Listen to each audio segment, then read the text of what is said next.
चलिए, इसके पहले हमने क्या देखा था, ये हेलो स्फेरिकल सरफेस लेके हमने आपको जितनी भी हमने टर्मिनोलॉजी अभी यूज की है स्फेरिकल मिरर के लिए, हमने उसको आपको इस डायग्राम के थ्रू हमने आपको समझा दिया था। सभी को मैंने रिप्रेजेंट कर दिया इस डायग्राम में कि कौन चीज़ें क्या कहाँ पर कैसे होती हैं। आगे चलिए बात करते हैं कॉनकेव और कॉन्वेक्स मिरर की। सबसे पहले बात आती है कॉनकेव मिरर। इसकी डेफिनेशन क्या है, concave mirror is spherical mirror whose outer surface is silvered and reflection take place from the inner halo surface। कहने का ये मतलब है स्फेरिकल मिरर। स्फेरिकल मिरर क्या होती है, जैसे ये इसमें देखो, जैसे ये जो डायग्राम बना हुआ है ना, ए पी वी, इसमें देखिए जब हम यदि किसी भी डायग्राम से आप समझ सकते हो ए पी वी जो बना, ये कॉनकेव मिरर है क्योंकि इसकी आउटर सरफेस क्या की हुई है, सिल्वरिंग की हुई है। इसकी आउटर सरफेस में सिल्वरिंग कर देते हैं और जो इनर सरफेस होता है वो रिफ्लेक्शन की प्रोसेस को करता है। तो ऐसा मिरर क्या कहलाएगा, कॉनकेव मिरर कहलाएगा। इसके अलावा फिर दूसरा टाइप होता है कॉन्वेक्स मिरर का। इसका just opposite, convex mirror is spherical mirror whose inner surface is silvered and reflection take place at outer surface।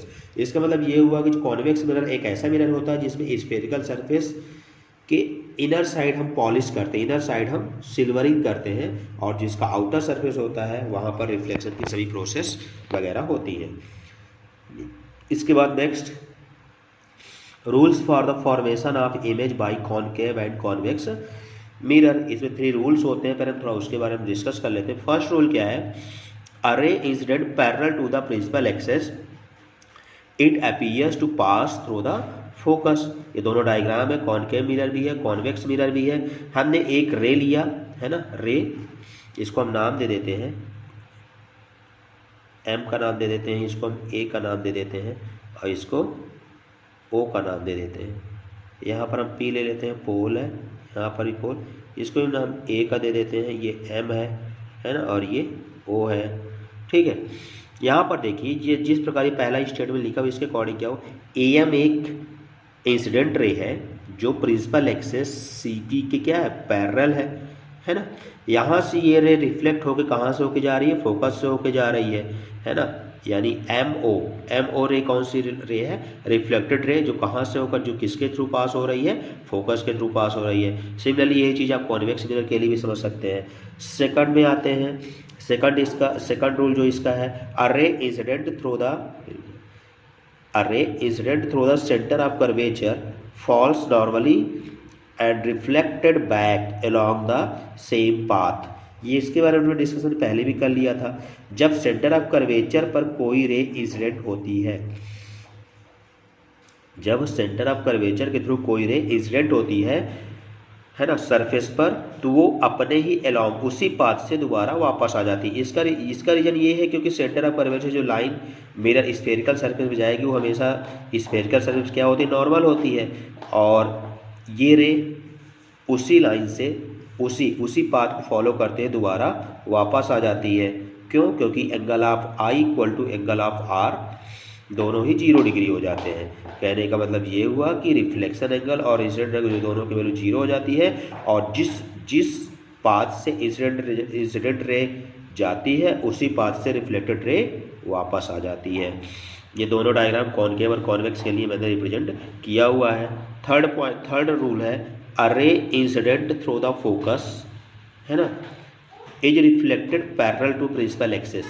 जब जो रे है ना, जब लाइट रे कहाँ से किसके थ्रू इंसिडेंट हो रही हो, फोकस के थ्रू इंसिडेंट हो रही, मतलब कहने का ये हुआ जब रे फोकस के थ्रू मिरर पर इंसिडेंट होती है तो रिफ्लेक्टेड रे है ना प्रिंसिपल एक्सेस के पैरेलल वापस चली जाती है। करेक्ट, ये है 3 रूल, ये हमारे 3 रूल्स हैं किसके, मिरर फॉर्मेशन के, चाहे वो कॉनकेव मिरर हो चाहे वो कॉन्वेक्स मिरर हो, ये सभी के लिए क्या है, वैलिड है। इसके बाद अगला है image formation by concave mirror. Image formation by concave mirror first है, यहाँ मैंने एक टेबल बनाई है, ऑब्जेक्ट पोजीशन लिखा हुआ है, image position, nature and size of image है ना। पहला क्या है, एट इन्फिनाइट, पहले में हम क्या है जूम करते हैं जब हमारा ऑब्जेक्ट कहाँ पर हो, इन्फिनाइट पे हो, जब हमारा पहला क्या है, जब हमारा ऑब्जेक्ट इन्फिनाइट पे हो, मैंने अभी भी थोड़ी देर पहले डिस्कशन किया था, जब ऑब्जेक्ट इन्फिनाइट पे होता है और तो रे जो हमारी होती है वो प्रिंसिपल एक्सेस के पैरेलल जाती है इंसिडेंट रे, और वो फोकस से होके टर्न बैक होती है, फोकस के थ्रू होते हुए रिफ्लेक्टेड रे जाती है। तो हमारा जब ऑब्जेक्ट इन्फिनाइट पे है तो इमेज हमारा कहाँ पर बनेगा, फोकस में बनेगा। उसका नेचर कैसा होगा, रियल होगा, पॉइंट साइज का होगा। सेकंड में जब सेंटर ऑफ कर्वेचर और इन्फिनाइट के बीच में हमारा कहीं पर ऑब्जेक्ट लाई करता है, एट दैट टाइम हमारी जो इमेज होती है वो सेंटर ऑफ कर्वेचर और फोकस के बीच में कहीं पर लाई करेगी, है ना।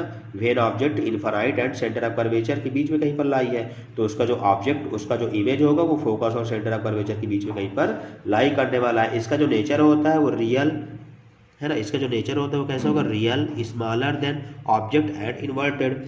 थर्ड पॉइंट में आते हैं, जब हमारा ऑब्जेक्ट सेंटर ऑफ कर्वेचर पे हो, सेंटर ऑफ कर्वेचर पे हो तो उसकी इमेज भी कहाँ पर बनेगी, सेंटर ऑफ कर्वेचर पर ही बनेगी, रियल होगा। इमेज का नेचर रियल होगा, सेम साइज का होगा और उल्टा इन्वर्टेड होगा। नेक्स्ट क्या है, जब ऑब्जेक्ट को सेंटर ऑफ कर्वेचर और फोकस के बीच में कहीं पर लाई कराते हैं तो उसकी इमेज, जब ऑब्जेक्ट सेंटर ऑफ कर्वेचर और फोकस के बीच में कहीं पर लाई करता है तो उसकी जो इमेज होती है वो सेंटर ऑफ कर्वेचर और इन्फिनाइट के बीच में कहीं पर लाई करता है ना। ये क्या होता है, इसका जो नेचर होता है वो रियल होता है, इन लार्ज, है ना, काफ़ी बड़ा इमेज बनता है, और उल्टा इन्वर्टेड होता है। नेक्स्ट पॉइंट है, जब हमारा ऑब्जेक्ट फोकस पे आ जाए, जब ऑब्जेक्ट फोकस पे होता है तो इसकी इमेज भी कहाँ पर बनती है, इन्फिनाइट में बनती है, और इसका जो नेचर होता है वो रियल, लार्ज और इन्वर्टेड होता है। और सबसे लास्ट में आता है, जब हमारे ऑब्जेक्ट को फोकस और पोल के बीच में कहीं पर प्लेस किया जाता है तो इसकी जो इमेज होती है वो मिरर के बिहाइंड, है ना, मिरर के पीछे बनती है। सीधा मतलब ये होगा कि वर्चुअल इमेज बनेगी, ऑब्जेक्ट से बड़ी, इनलार्ज्ड होगी और सीधी होगी, इरेक्ट होगी। करेक्ट। तो ये था image formation by concave mirror. इसके बाद बात आती है image formation by convex mirror. हम आपको ये बता देना था, जो ये मैंने रे डायग्राम बनाया है और जो हमने ये डिस्कशन किया है नेचर, है ना, इमेज की पोजीशन के बारे में, ये हम जब क्लास 12th में जाएंगे तो हम इसको प्रूव भी कर सकते हैं, हम इन चीज़ों को देख सकते हैं बाय रे डायग्राम। और जब हम क्लास में इसका डिस्कशन करेंगे तो मैं आपको 2-3 प्रॉपर्टी को विथ एक्सप्लेनेशन और विथ प्रूफ के साथ मैं आपको समझाऊंगा। ये जस्ट फॉर योर नॉलेज के लिए रहेगा, बाकी आपके बोर्ड एग्जाम में किसी भी चीज़ का प्रूफ आपसे नहीं पूछा जाएगा, क्योंकि आपको केवल इंट्रोडक्शन पढ़ना है क्लास 10th में। चलिए, image formation by convex mirror. अब हम बात स्टार्ट करते हैं कॉन्वेक्स मिरर से इमेज फॉर्मेशन। पहला क्या है, जब वेन ऑब्जेक्ट की पोजीशन कहाँ पर है, इन्फिनाइट एंड द पोल। जब ऑब्जेक्ट इन्फिनाइट और पोल के बीच में कहीं पर भी हो तो image position between the focus and the pole, तो इमेज की जो पोजीशन होगी फोकस और पोल के बीच में कहीं पर लाई करेगी। और इसकी जो नेचर होगा, इमेज का जो नेचर होगा वो कैसा होगा, वर्चुअल होगा, स्मॉलर होगा और इरेक्ट होगा। और एक दूसरी प्रॉपर्टी इसकी है, व्हेन ऑब्जेक्ट एट इन्फिनाइट। जब ऑब्जेक्ट को हम इन्फिनाइट में, इसमें केवल 2 ही प्रॉपर्टी आपको पढ़नी है। व्हेन, जब ऑब्जेक्ट इन्फिनाइट में हो तो इमेज की पोजीशन कहाँ पर होती है, फोकस पे होती है, और इसका जो नेचर होता है ना, वो वर्चुअल होता है, पॉइंट साइज का होता है। ठीक है। इसके बाद बात करते हैं यूजेस की, use of concave mirror and use of convex mirror. Concave mirror आप इसके अलावा भी 5 यूज आप और लिख सकते हो, 2-3 यूजेस आप और लिख सकते हो। मैं जो इंपॉर्टेंट यूज है उसके बारे में मैंने एक्सप्लेन किया हुआ है। They are used as shaving mirror के फॉर्म में यूज होता है, दाढ़ी बनाने के लिए इसका यूज होता है। सेकंड में क्या है, they are used at reflector in car headlight. Car headlight में जो रिफ्लेक्टर के फॉर्म में इसका यूज होता है। They are used by doctors to concentrate light on body parts like ears and eyes. Doctor इसका, क्योंकि कन्वर्जिंग टाइप का मिरर होता है, मतलब रे को कन्वर्ज करता है, इसलिए इसका उपयोग मेडिकल डिपार्टमेंट में भी किया जाता है, मेडिकल इंस्ट्रूमेंट में भी किया जाता है बाय डॉक्टर्स। इसके बाद कॉन्वेक्स मिरर की बात करते हैं। Convex mirror is used as rear view mirror is automobile like car, truck, buses etcetera. चलिए ठीक है। अब इसके बाद बात करते हैं साइन कन्वर्जन की।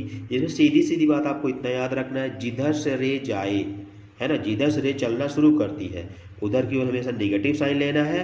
उधर साइड जितनी भी मेजरमेंट होगी वो सब क्या होगी, नेगेटिव साइन की होगी। और जिधर को रे जाए, जिधर को रे को जाना है, जिधर साइड रे को पास होना है, उधर साइड जितने भी आप डायमेंशंस लोगे, जितने भी आप मेजरमेंट लोगे वो कैसे होंगे, पॉजिटिव साइन के होंगे। इसके अलावा ये तो मैंने एक जनरल चीज़ बताई है ना। और जो आपको लिखना है उसमें क्या है, the distance measured in the same direction as that of incident ray are taken to be positive, है ना। इसका मतलब ये हुआ इंसिडेंट रे के डायरेक्शन की ओर यदि आप मेजरमेंट करते हो, इंसिडेंट रे की डायरेक्शन की ओर यदि आप मेजरमेंट करते हो तो हमेशा आपको कैसा साइन लेना है, पॉजिटिव साइन लेना है। कहने का सीधा मतलब ये हुआ कि यदि इंसिडेंट रे ये है और आपने, और मान लेते हैं यहाँ पर कोई एक आई, मान लेते हैं इमेज यहाँ पर बनी और यहाँ पर पोल है, तो आप यहाँ पर मेजरमेंट कैसे कर रहे हैं, ये मेजरमेंट कर रहे हैं ना, इसके डायरेक्शन पे यदि आप मेजरमेंट करें दिस टू दिस, यदि इस तरह का मेजरमेंट है तो यहाँ पर आपको कैसे लेना है, पॉजिटिव साइन लेना है, ठीक है। Distance measured in the opposite direction to the incident ray are taken to be negative sign. जैसे हमारे इंसिडेंट रे की डायरेक्शन ये है, लेकिन हमारा मान लेते हैं ऑब्जेक्ट ये है, इंसिडेंट रे ये है, लेकिन हमने मेजरमेंट कहाँ से कहाँ तक किया है, ये मेजरमेंट कर रहे हैं, है ना। पोल से सब कुछ मेजरमेंट लेना है, ये हमने मेजरमेंट किया हियर टू हियर, इसलिए ये हमेशा कैसा साइन होगा, नेगेटिव साइन होगा। इसी तरह हम साइज की बात करते हैं। साइज अब ऑब्जेक्ट के फॉर्म में जब होता है, distance measured in upward and perpendicular to the principal axis are taken as positive, है ना। जब हमारे ऑब्जेक्ट की हाइट यदि प्रिंसिपल एक्सेस ये है और हमारा ऑब्जेक्ट ये है, तो इसमें हमको क्या लेना है, हमेशा पॉजिटिव साइन लेना है। ऑब्जेक्ट की जो हाइट h है, हाइट उसको हमेशा पॉजिटिव साइन लेना है, क्योंकि प्रिंसिपल एक्सेस के परपेंडिकुलर है और अपवर्ड है। और यदि वो डाउनवर्ड हो गया और परपेंडिकुलर हो गया तो ये हमेशा कैसे लेना है, नेगेटिव लेना है। यही लिखा हुआ है, distance measured in the downward and perpendicular to the principal axis are taken as negative sign, ठीक है। ये था हमारा